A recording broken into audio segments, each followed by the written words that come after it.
Hi. Thank you for attending today's reading. Let's begin. I screwed up and 23 people had to get naked together as a result. A tale of plumbing and knowing your limits. Ever notice how expensive plumbers are? There's a reason for that. Cheap labor isn't skilled. And skilled labor isn't cheap. They're worth it. Let me tell you about one of my scars that constantly reminds me of this fact. I was barely 18, and my weirdo friends and I had just rented a city block of downtown Grand Rapids, Michigan. 26,800 square feet of the most decrepit real estate in the industrial ghetto. It was an old, ugly, brick monstrosity that had a style all its own. We loved it. We were also young, inept, and dangerously naive. The last thing the landlord did after I signed my life away was point at a hatch just inside the front door and say, "That's where the main water valve is," as he jogged, giggling, to his car and got out of there as fast as possible. The building had sat empty for well over a year, inhabited by a dozen homeless people who were burning barrels of trash for heat and using every nook and cranny as a toilet. Don't worry. They had used the toilets too. There were several of them scattered around the south end of the building across several floors. Every last one was a moldy heap of dried shit layered over a foot high above the seatless rim. How the fuck do you even do that? I cannot imagine the thought process that leads someone to look at a toilet with no water, no hope, and a bowl already full of a dozen other people's shit and say, "Yeah, there's room. I can do this. I don't know who you are, freak show champion vaulting shitter, but cheers to you, mate. I also knew that I would see you in hell before I was the one to clean those motherfucking toilets. I grew up in farm country and I've mucked stalls with the best of 'em. I've experienced the warm joy of having a deluge of cow shit sprayed down my back in a milking parlor. I've cleaned plenty of toilets before. But this was a whole new level of shitpocalypse.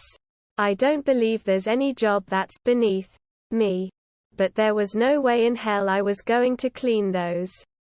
If I had to handle it myself, I'd just bag and tag those fuckers and toss them wholesale in a dumpster. But I knew what it cost to replace one. And I had to find a cheaper way. We had already run all the homeless guys out.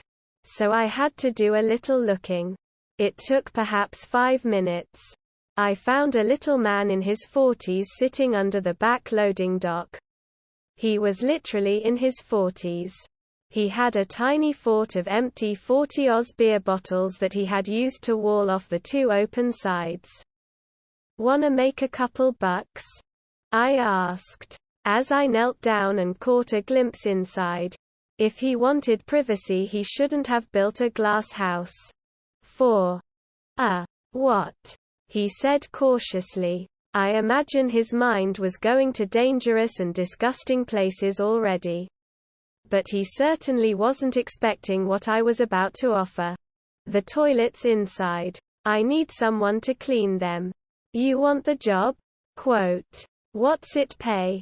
Quote." He said. I thought for a moment. I tried to imagine what it would take to compel me to undertake such a task.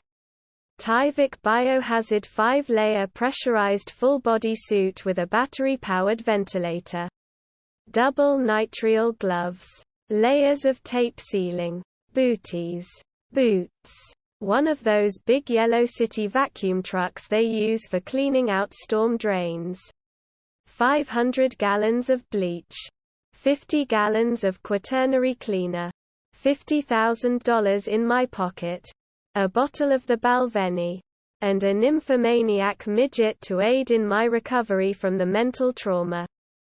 "I'll give you $100 each. You little motherfoo." "Sure.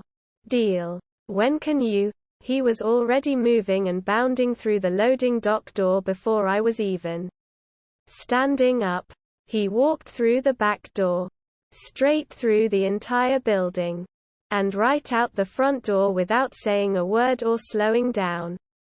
He foraged perhaps 20 feet into the empty lot across the street and came back seconds later with an empty coffee can.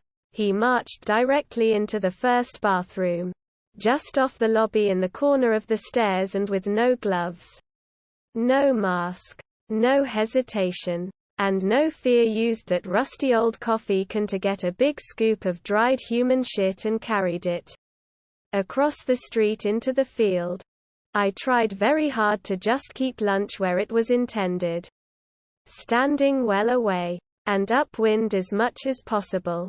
I told him to holler at me when he was done and made sure to stay well to the other end of the building for the next few hours. I had to get this man some water. He was going to need it. I enlisted the help of a couple of the guys. We stationed one man on each floor. We had a foolproof plan. We were going to open a faucet in a sink or something on each floor. Then I would crack the main valve and slowly fill the system with water. Once the air had all vented out and the water was running smooth and clear, each person on each floor would close their valve and we'd be set. Easy. Simple. I got this. I opened the old wooden hatch inside the front door. I don't know exactly what I was expecting, but a 2-foot wide hole, deep enough to stand waist deep in. That wasn't it. Deep down inside, about a foot off the bottom, was a pair of valves with a meter in the middle. The pipe was massive. I was used to living in a house with a main water feed that was perhaps an inch in diameter at most, usually 3/4 inch. This fucker was as thick as my arm. I hadn't yet learned that the building was originally a brewery. A century ago. I gently, slowly, opened the outer valve, upstream of the meter. It clicked a couple times, but nothing scary happened. I opened it slowly, turn by turn, until it gave me enough resistance to know I was all the way there. "Everyone ready?" I yelled up the stairs. Several shouts came back. It was time. It was also rigidly stuck. I turned it gently. It didn't budge. I tried harder, and the valve made it quite clear that my 130 pounds intellectual frame simply didn't have enough lead in my ass to make this happen. So I hollered for Mikey. Mikey. Well, he's a big sumbitch. And that's exactly the kind of guy the first needed at that moment. I showed him what was going on. He laughed at me and hopped down in the hole. It held on his first attempt, so he tried again with 2 hands. I told him to hang on a second, and I was going to let everyone know it was finally time. As we'd been screwing around for several minutes to get to this stage, I walked over to the stairs and gave a shout. Several bored and mildly irritated guys hollered back. "Go for it," I told him. And he did. Mike gave a grunt. The valve gave a snap. And he started cranking for Jesus. We heard the water flow in the pipes. The meter made a tika-tika-tika sound, and we just heard the quiet rushing of water for several seconds. We thought everything was working just fine. That's when the screaming started. A lot of screaming. From several people. On several floors. All at once. The unintelligible cacophony was immediately understood, and I shouted at Mikey to close the valve. He did. But not before the waterfall started to descend the staircase. It's like seeing your teacher at the grocery store dressed in leggings and a t-shirt. It's something you're totally familiar with. Absolutely normal. And yet it just fucks with your head.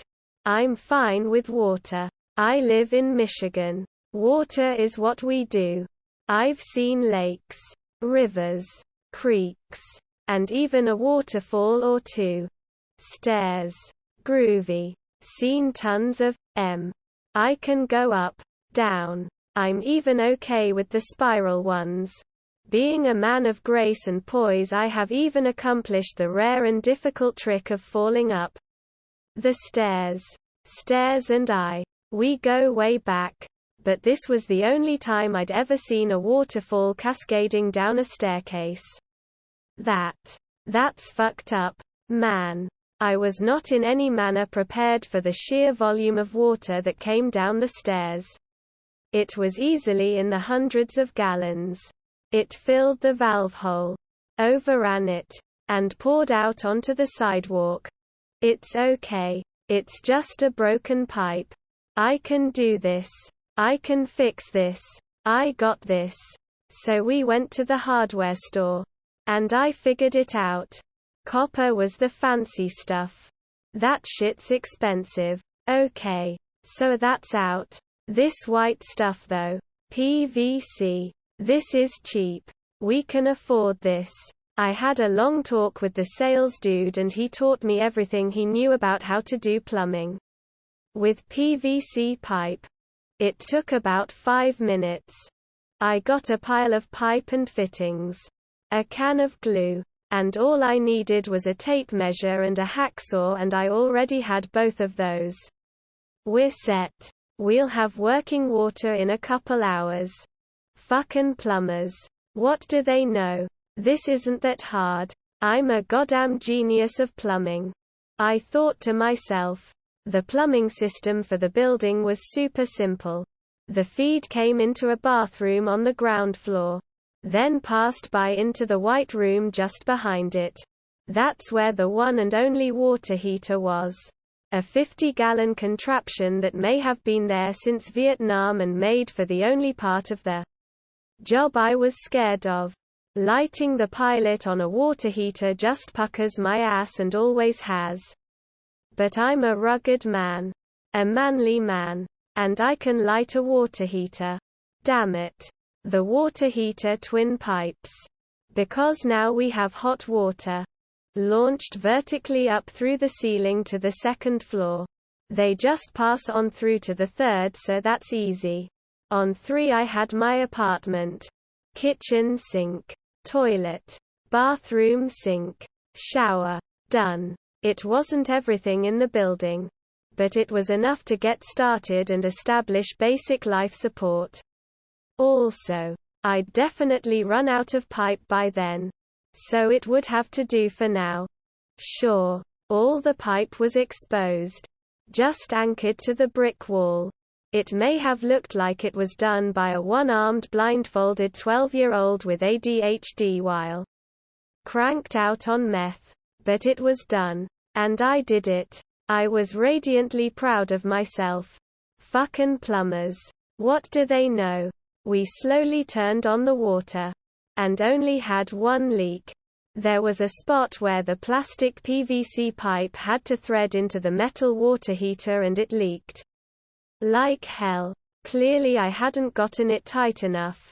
But now that it was all glued together, I can't turn the pipe. Okay. Cut the pipe with a hacksaw. Then turn it. Glue in a coupling and it's all back together a few minutes later. Turn the water back on. And it leaks even worse. What the fuck? Okay. Cut it apart again. This time we make a whole new end. Because it was getting short now. Put it all back together. Bring it up slowly. No leaks. Success. It worked great. And I was thrilled. The stinking masses were thrilled too. Finally we could have real showers. The warm glow of success lasted maybe 2 whole hours. But at least that was long enough to let Shay finish the toilets. And for that we were all thankful. I gave the little fucker $100 bill every time he started hollering and proudly showcased a clean toilet. By the end of the day he'd made $500. And I never told him that it's a damn good thing we didn't have 6 toilets. I had about $40 left to my name. After he was done we forced him to go get a clean, change of clothes and take a shower upstairs. He looked like the floor of a dairy barn that needed mucking. He didn't need a washcloth. He needed a squeegee and a pressure washer. He came down looking like a new man. Right about then was when the fountain started in the White Room. The cold water line just launched right the fuck off the top of the water heater, leaving the fitting still inside. I was a floor above it and heard something, followed by a lot of yelling. We got the water turned off and started fixing it again. Thankfully, the White Room was empty except for the water heater off in the corner. It was about the size of a two-car garage, with brick walls painted stark white, and a floor drain in the middle of the room. The mess wasn't a big deal to clean up. The good news was that we had enough parts to fix it. The bad news is, we didn't have enough parts to fix it properly. So now we only had water to one toilet. And the White Room. The only running water in the building was the water heater itself, the lavatory sink for the bathroom next to it, and that one toilet. We had no money for more parts. And it was Saturday night. Even if we did have money for the parts we needed, nothing would be open for days. But we had a garden sprinkler. One of those with the arched bar about 1.5 feet long that has a row of holes in it. They spray a fan of little streams that sways back and forth. We found it in one of the many random piles of debris left by a century of previous tenants. Complete with about 20 feet of only slightly crusty garden hose. This was a wonderful discovery, because we quickly realized that the only hot water source we had in the building was the hose spigot on the bottom of the water heater. With a bit of nylon construction twine we tied the sprinkler vertically to the steel support column in the middle of the White Room, at about 5 feet off the floor. The hose ran down and across the room to the water heater, which was now cranked up to somewhere between tea kettle and Saturn V. We could all get showers, but we only had about 10 minutes of hot water, with no temperature control. And it came from a sprinkler. The solution was simple. We all got naked. There comes a point when working together that you can all get so filthy and everyone stinks so bad that you just don't give a fuck anymore. Modesty goes right out the window and nobody cares about dignity at all. Everyone stripped down right there and stood in a circle around the sprinkler. We opened the valve on the water heater and the sprinkler cracked to life, spraying a blast of water hot enough to fill the upper half of the room with steam in the first couple minutes. We walked slowly around the pole like some strange naked pagan cleansing ritual and quickly worked out a system. You adjust the temperature by how close you stand to the sprinkler. You stand there, spin around a couple times to get wet, and as you step out of the water the person ahead of you hands you the bottle of dish soap. It's what we had. Then the next person gets the sprinkler, while you soap up with a healthy handful of palmolive for pots and pans. And once they step out of the water, you pass it to them. You scrub like hell, everywhere you can, as you walk around the circle. No sponge, no washcloths. And this ain't a loofah kind of place. You use your fingertips like God intended, and try to scrub as much crud as you can. Eventually, right around the time you're freezing to death, about half dry, half crusty with soap, you get to the sprinkler again and rinse as much as you can. If you need, repeat the cycle. With this system, 23 highly motivated people can have a hot shower that's reasonably decent before the tank goes completely cold in about 9 or 10 minutes. If you just use the hose and no sprinkler, the water goes cold in about 3 minutes and then you're fucked. It worked surprisingly well. And we all got some hilarious memories from the week of sprinkler showers. There's no way you can endure such a thing and not get a few laughs out of it. I would not recommend this as a typical corporate team building exercise in today's world. However, it took a week to be able to get a couple bucks for plumbing supplies. But I pulled it off eventually. I fixed the water heater connection. And even built a proper shower in the White Room and one on the second floor as well. With 3 separate showers, we were now living in luxury. We had hot and cold running water to the kitchen. And life was awesome. One nice aspect of abject poverty is that you quickly learn to appreciate the little things. Hot and cold running water that is clean and safe to drink is pretty damn awesome. And the overwhelming majority of people in America take this for granted every day. After a week or two, we did as well. Fucking plumbers. What do they know? It was a beautiful June morning as dawn broke over the city. My gigantic arched top windows in what was now my 3rd-floor apartment were 4 feet wide and 12 feet high. They all faced south and west with the sun itself blocked. Dawn appeared as a wash of light crawling down from the west into the Grand River Valley and flooding the world with hope. I crawled down half awake from my pallet rack and plywood bed and stepped into the shower. I turned on the water and in my Zen state eased into consciousness with wonderful hot water and a bottle of some random green Amway body wash that my girlfriend's parents had given me. All was good in my world. Then I woke up, very cold, in an awkward position laying on the tile floor of my single-stall shower. There was a lot of blood everywhere. The water was spraying in a single giant stream like from a garden hose. Straight from a hole in the wall where the shower head had been a moment ago. I hurt in places you don't even know you own. And I was somewhere between scared as hell and pissed right the fuck off.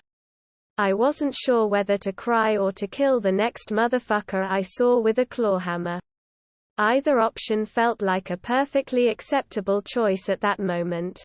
I managed, with no small amount of difficulty, to stand up. I turned off the water, stepped out of the shower, and looked in the mirror. I looked like the drippings from a drunken fuck. I was covered head to toe in goosebumps and way too much blood to be only mildly concerned. The shower looked like a Manson family Christmas special. And I had no idea just what the fuck was going on. It took me a while to piece it together. But as near as I could figure out, this is what had happened. The shower head had exploded off the wall when the fitting broke where it turned horizontal from coming up the wall. The old metal shower head smacked me in the forehead. And it was either that, or when the back of my head hit the wall when I fell down. That knocked me out. I was bleeding from both sides. So it's anyone's guess on the details. Fucking plumbers. What do they know? They know that you have to use purple fucking primer when you glue PVC pipe together. Because the glue is a solvent. And while it can and does bond directly to the pipe, the joint won't last and can pop apart after a while if you don't use the purple primer to etch the smooth surface first to give the glue something to grab onto. They know that you have to use Teflon tape and pipe dope on threaded fittings. And which ones to use each for. They know 1,000 things that I didn't. It turns out that there's a lot more to being a plumber than just knowing that shit flows downhill. Payday's on Friday. And, don't chew your fingernails. It took me a week's work. And another few $100 to tear apart the whole plumbing system and rebuild everything. This time with primer on all the joints before I glued them. Still, none of it was anywhere near code. But it worked. And it got us through a couple years until we could get the experienced help that we needed. I still have that scar on my forehead. It serves as my daily reminder that skilled labor isn't cheap. And cheap labor isn't skilled. Plumbers, electricians, carpenters, HVAC techs, and all of the other skilled trades are far too often looked down upon in our society as idiots. That didn't go to college. I want you to remember that the next time you're sitting there missing some manner of fundamental service in your life, when the heat won't work, you're sitting in the dark, or you're standing there ankle deep in shit. They're expensive. Because it's a hard job that pays well. You can't do it. And they're a hell of a lot smarter than you gave them credit for. They're worth it. End of story. That is all for today. If you want to support my automated channel, feel free to drop a like and subscribe. See you tomorrow.